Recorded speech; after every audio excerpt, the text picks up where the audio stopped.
Hello friends, मैं हूं हरीश और आज हम देखने वाले हैं कि डार्ट लैंग्वेज के अंदर कितनी प्रकार की डेटा टाइप्स होती है। चलिए तो बिना किसी देरी के शुरू कर देते हैं। सिंपली यहाँ पे मैं अपना VS कोड ओपन कर लेता हूँ। ओके, तो हमने पिछले वाली वीडियो में देखा था कि डार्ट लैंग्वेज का जो भी एनवायरनमेंट होता है, SDK होता है, वो कैसे सेटअप करना है। अगर आपने अभी तक वो सेटअप नहीं किया तो वो वाली वीडियो देख लो और अपना पूरा का पूरा सेटअप कर लो ताकि ये प्रोग्राम आप अपनी सिस्टम में रन कर सको। ओके, तो यहाँ पे मैं अपना सिंपली यहाँ पे फाइल ओपन कर लेता हूँ। यहाँ पे मैंने simply data types dot dart नाम की एक फाइल बनाई हुई है। आप सिंपली यहाँ पे इस बटन के ऊपर क्लिक करके यहाँ पे बना सकते हो। उसका नाम जो भी देना है वो दे सकते हो। डॉट डार्ट लिखना है आपको सिंपली। ओके, तो मैं सिंपली इसको कर देता हूँ ओपन। ओके फ्रेंड्स, तो जैसे कि सी लैंग्वेज आती है, जावा आती है, जावास्क्रिप्ट आती है, सभी लैंग्वेज के अंदर आपको यहाँ पे डेटा टाइप्स देखने को मिलेगी। ठीक इसी तरह डार्ट लैंग्वेज के अंदर भी अलग अलग प्रकार के डेटा टाइप्स है।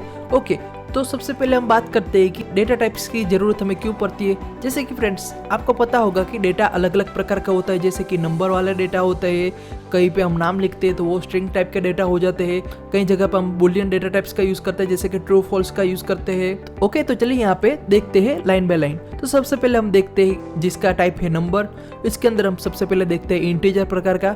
ओके, तो नंबर के अंदर इंटीजर प्रकार का वेरिएबल हम पहले डिक्लेयर कर लेते हैं। तो यहाँ पे वेरिएबल क्या होता है फ्रेंड्स, एक प्रकार का कंटेनर होता है जो क्या करता है, ये पूरा का पूरा प्रोग्राम जब तक के रन हो रहा है तब तक वो क्या करेगा, सिंपली जो भी वैल्यू आप उसको असाइन करोगे, जो भी वैल्यू आप उसको दोगे, वो सिंपली उसको होल्ड करके रखेगा। और जब भी आपको उसकी आवश्यकता पड़ेगी तब आपको सिंपली उसके नाम के जरिए उसको कॉल करना है। उसके नाम के जरिए आप उसकी वैल्यू एक्सेस कर सकते हो। चलिए, तो यहाँ पे मैं सिंपली एक वेरिएबल डिक्लेयर कर देता हूँ। तो डार्ट लैंग्वेज के अंदर अगर आपको कोई वेरिएबल डिक्लेयर करना है तो सिंपली आपको स्टार्टिंग में लिखना पड़ेगा उसके डेटा टाइप। जैसे कि यहाँ पे हम सबसे पहले इंटीजर लिख देते हैं। इंटीजर, यहाँ पे ये जो भी इंटीजर है ये एक प्रकार के डेटा टाइप है। ओके, यहाँ पे लिख दिया इंटीजर। उसके तुरंत बाद आपको देना है वेरिएबल का नाम। जैसे कि यहाँ पे मैं दे देता हूँ इंटीजर आई। ओके, तो यहाँ पे मैंने वेरिएबल का नाम दे दिया है आई।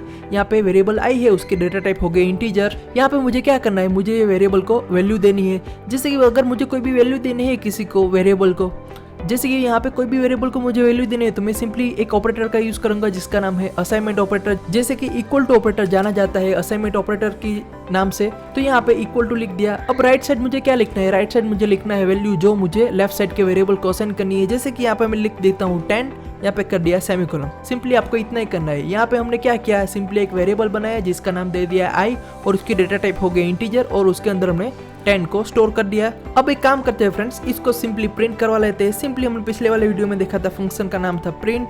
यहाँ पे लिख देता हूँ प्रिंट और उसके अंदर आपको क्या करना है, मैसेज प्रिंट करना है तो आप सिंपली डबल कोट में लिख सकते हो। लेकिन यहाँ पे हमें क्या करना है, हमें यहाँ पे सिंपली वेरिएबल को प्रिंट करना है। तो हम क्या करते हैं, सिंपली वेरिएबल का नाम पास कर देते हैं। जैसे कि यहाँ पे लिख देता हूँ आई। ओके, तो यहाँ पे ये क्या करेगा, ये जो भी वेरिएबल आई है उसकी वैल्यू यहाँ पे हमें प्रिंट करके दिखेगा। लेकिन यहाँ पे आपको ये एरर शो कर रहा है। हम देखते हैं कि ये कौन सी एरर है। ओके, तो यहाँ पे ये क्या दिखा रहा है कि आपके फंक्शन की कोई बॉडी नहीं है, यानी यहाँ पे एरर दिख रहा है कि आपने मेन फंक्शन तो डिक्लेयर किया ही नहीं है। तो ये चीज़ आपको ध्यान में रखनी है फ्रेंड्स। आप कोई भी प्रोग्राम लिखो तो सबसे पहले आपको क्या करना है, सिंपली लिख देना है वॉइड, यहाँ पे लिखना है मेन और यहाँ पे स्मॉल ब्रैकेट, यहाँ पे कर्ली ब्रैकेट। ये मेन फंक्शन आप डिक्लेयर करना मत भूलिएगा। आप अगर उसको डिक्लेयर नहीं करोगे तो आपका प्रोग्राम रन नहीं होगा, क्योंकि कंपाइलर इसके जरिए इस लाइन बाय लाइन कोड को कंपाइल करके रन करता है। ओके, यहाँ पे कर देते हैं इसको रन। सिंपली इसके ऊपर जाके मैं करता हूँ क्लिक। ओके, जैसे मैंने यहाँ पे क्लिक किया, यहाँ पे कोड मेरा कंपाइल हो जाएगा और यहाँ पे ये देखो आउटपुट में आ गया 10, हमारा आउटपुट आ गया। तो यहाँ पे मैं अभी इसको सिंपली कर देता हूँ कमेंट। ओके फ्रेंड्स, यहाँ पे आप देख सकते हो कि यहाँ पे मैंने जो भी लिखा हुआ है वो कंपाइल नहीं हुआ, आउटपुट में भी हमें नहीं दिखा, एरर भी नहीं आया। ऐसा क्यों हो रहा है, क्योंकि हमने इसको कमेंट कर दिया हुआ है। कमेंट का मीनिंग क्या होता है फ्रेंड्स, एक प्रकार का ऐसा कोड कि जो कंपाइलर को कंपाइल नहीं करना है, वो सिंपली हमारे पढ़ने के लिए, हमारे इन्फॉर्मेशन के लिए। जैसे कि यहाँ पे मुझे सिंपली आपको दिखाना था कि ये जो भी वेरिएबल है वो कौन से प्रकार का है, इंटीजर प्रकार का है। तो यहाँ पे सिंपली मैंने इन्फॉर्मेशन के लिए यहाँ पे लिखा है। आप कोई भी कोड के अंदर कमेंट कैसे ऐड कर सकते हो, आपको सिंपली लिखना है डबल स्लैश, यहाँ पे स्पेस और आप जो भी लिखना चाहो वो लिख सकते हो। जैसे कि यहाँ पे मैं लिख देता हूँ हेलो आई एम हरीश, यहाँ पे मैं सिंपली लिख दिया, इसको कर दिया सेव। तो ये हो गई हमारी सिंगल लाइन कमेंट, यानी एक ही लाइन हमारी कमेंट हो गई है। अगर यहाँ जैसे ही यहाँ पे मैंने एंटर किया और यहाँ पे मैं दूसरा वेरिएबल डिक्लेयर करता हूँ तो यहाँ पे सिंपली वो वेरिएबल डिक्लेयर हो जाएगा। ये देखो, तो यहाँ पे अगर आपने डबल स्लैश लिखा तो वो सिंपली एक ही लाइन को कमेंट करेगा। अगर यही चीज़ अगर आपको एक से ज़्यादा लाइन को कमेंट करना है तो आपको क्या करना पड़ेगा, सिंपली आपको लिखना है स्लैश, यहाँ पे लिखना है स्टार। हो गया। जैसे यहाँ पे मैंने स्लैश स्टार लिखा तो ये कलर पूरा का पूरा चेंज हो गया। यहाँ पे ये कमेंट स्टार्ट हो रही है, इस कमेंट को हम बोलेंगे मल्टी लाइन कमेंट, यानी एक से ज़्यादा लाइन को कमेंट कर सकते हो आप। यहाँ पे मुझे सिंपली यहाँ तक कमेंट करना है, तो मैं यहाँ पे क्या लिखूंगा, यहाँ पे ऊपर आपने क्या लिखा, स्लैश स्टार लिखा, तो यहाँ पे उसका उल्टा लिखना है, जैसे कि यहाँ पे लिख देता हूँ स्टार और यहाँ पे लिख देता हूँ स्लैश, बस सिंपली आपको इतना ही करना है। इस तरह से आप मल्टी लाइन कमेंट दे सकते हो। ये देखो यहाँ पे हो गई कमेंट। ओके फ्रेंड्स, तो इस तरह से आप बहुत सारी इन्फॉर्मेशन ऐड कर सकते हो कमेंट के जरिए। कंपाइलर उसको कंपाइल भी नहीं करेगा और आपको आउटपुट में भी नहीं दिखेगा और उसकी कोई एरर भी फेस नहीं करनी पड़ेगी आपको। ओके, तो नेक्स्ट आता है डबल। ओके, तो डबल टाइप का कोई भी वेरिएबल आपको डिक्लेयर करना है, तो सिंपली सबसे पहले वेरिएबल डिक्लेयर करने की सिंटेक्स क्या है, आपको सबसे पहले लिखना है डेटा टाइप। जैसे कि यहाँ पे आपको लिखना है सिंपली डबल। यहाँ पे जैसे आप लिखोगे डबल स्पेस वेरिएबल का नाम देना है आपको। यहाँ पे मैं सिंपली लिख देता हूँ पाई, यहाँ पे स्पेस इक्वल टू। ये डेटा टाइप डबल जो भी है फ्रेंड्स, उसका इस्तेमाल हम कब करते हैं, जब हमें पॉइंट वाली वैल्यू को स्टोर करना है। जैसे कि पाई की वैल्यू क्या है 3.14, तो यहाँ पे मैं कर देता हूँ सेमीकोलन। तो यहाँ पे एक चीज़ ध्यान से देखिए फ्रेंड्स, यहाँ पे मैंने क्या लिखा हुआ है, यहाँ पे मैंने पॉइंट वाली वैल्यू स्टोर की हुई है पाई वेरिएबल के अंदर। तो यहाँ पे आप डबल टाइप के वेरिएबल के अंदर आप पॉइंट वाली वैल्यू स्टोर कर सकते हो, लेकिन इंटीजर के टाइप के, लेकिन वही चीज़ इंटीजर डेटा टाइप के वेरिएबल के अंदर आप स्टोर नहीं कर सकते हो। जैसे कि यहाँ पे मैं लिखता हूँ 10.98। ओके, तो यहाँ पे ये आपको एरर दिखा रहा है। चलिए देखते हैं कौन सा है, ये देखो। ओके, तो चलिए देखते हैं यहाँ पे ये क्या दिखा रहा है। यहाँ पे ये सिंपली इतना दिखा रहा है कि आप डबल टाइप की वैल्यू को स्टोर कर रहे हो इंटीजर के अंदर, जो आप बिल्कुल नहीं कर सकते। तो आपको सिंपली क्या करना है, जब भी आपको पॉइंट वाली वैल्यू स्टोर करनी है तो आपको यूज़ करना है डबल। चलिए तो अब इसको भी प्रिंट करवा देते हैं। सिंपली लिखना है आपको प्रिंट, यहाँ पे स्मॉल ब्रैकेट के अंदर आपको लिखना है पाई, वेरिएबल का नाम लिख दिया, लास्ट में कर दिया सेमीकोलन, यहाँ पे कर दिया सेमीकोलन, सेव किया। चलिए इसको वापस करते हैं रन। जैसे हम रन करेंगे तो यहाँ पे उसका आउटपुट आ जाएगा। ये देखो आ गया आउटपुट 3.14। ओके, इस तरह से आप पॉइंट वाली संख्या यहाँ पे स्टोर कर सकते हो। ओके, नेक्स्ट आएगा हमारा स्ट्रिंग। स्ट्रिंग के अंदर क्या आता है फ्रेंड्स, स्ट्रिंग के अंदर आता है नाम। जैसे कि आपको कोई भी एक वेरिएबल बनाना है जिसके अंदर आपको आपका नाम स्टोर करना है। जैसे कि यहाँ पे मैं दिखाता हूँ, स्ट्रिंग स्पेस, यहाँ पर लिख देता हूँ नेम इक्वल टू। यहाँ पे एक चीज़ ध्यान रखना है, जब भी आप स्ट्रिंग प्रकार का कोई भी डेटा स्टोर कर रहे हो तो वहाँ पे आपको सिंपली लिखना है डबल कोट। यहाँ पे डबल कोट ही लिखना है फ्रेंड्स, आप डबल कोट के सिवा डायरेक्टली स्टोर नहीं कर सकते वैल्यू को। यहाँ पे लिख देता हूँ हरेस और लास्ट में कर देता हूँ सेमीकोलन। इसको कर दिया सेव, बस हो गया। इस तरह से आप स्ट्रिंग प्रकार के वेरिएबल को डिक्लेयर कर सकते हो।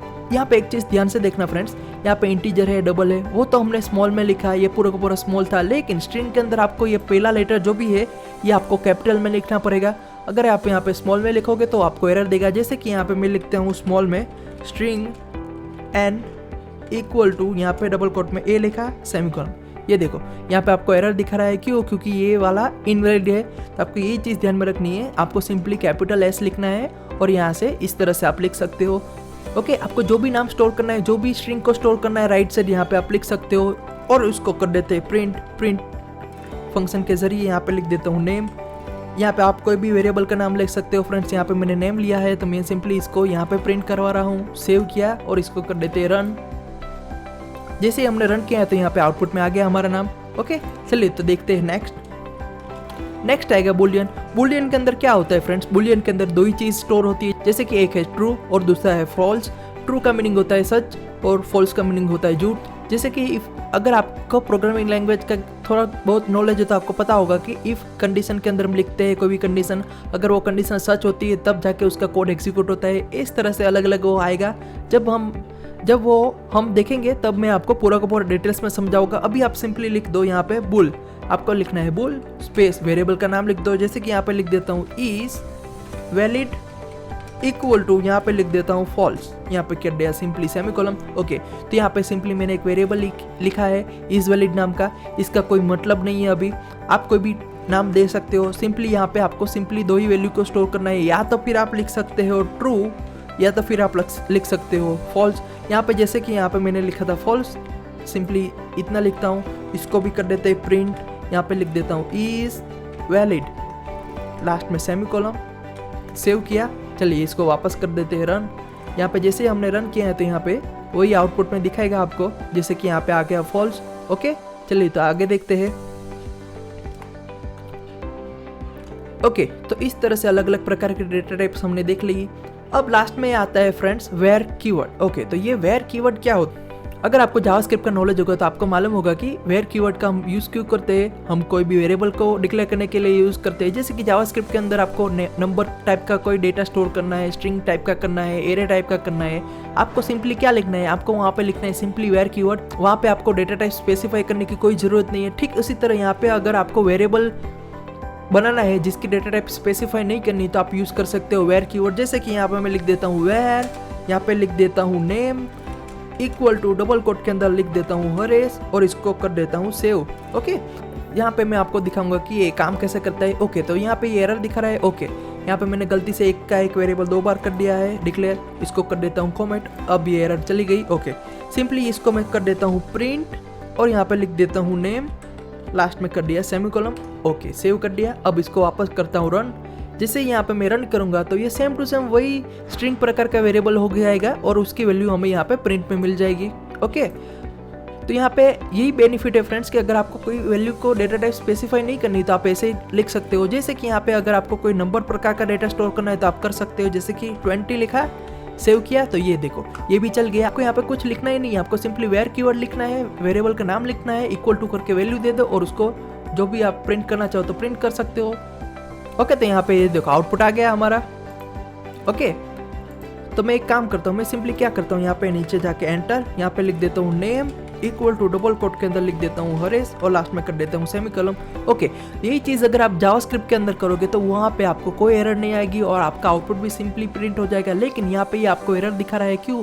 क्योंकि डार्ट लैंग्वेज के अंदर अगर आपने वेरिएबल का यूज़ किया है कोई बात नहीं, कर सकते हो, लेकिन वही वेरिएबल को आप वापस रीअसाइन वैल्यू कर रहे हो तो वो असाइन हो जाएगी, लेकिन same to same data type की होगी। तो जैसे कि यहाँ पे नंबर टाइप की वैल्यू दी हुई है तो यहाँ पे अगर मैं लिखूंगा नंबर टाइप की वैल्यू जैसे कि 30 लिखा तो यहाँ पे कोई एरर नहीं आएगा। लेकिन वहाँ पे मैं अगर स्ट्रिंग टाइप का कोई वैल्यू स्टोर कर रहा हूँ तो वहाँ पे मुझे एरर दिखा रहा है। क्यों?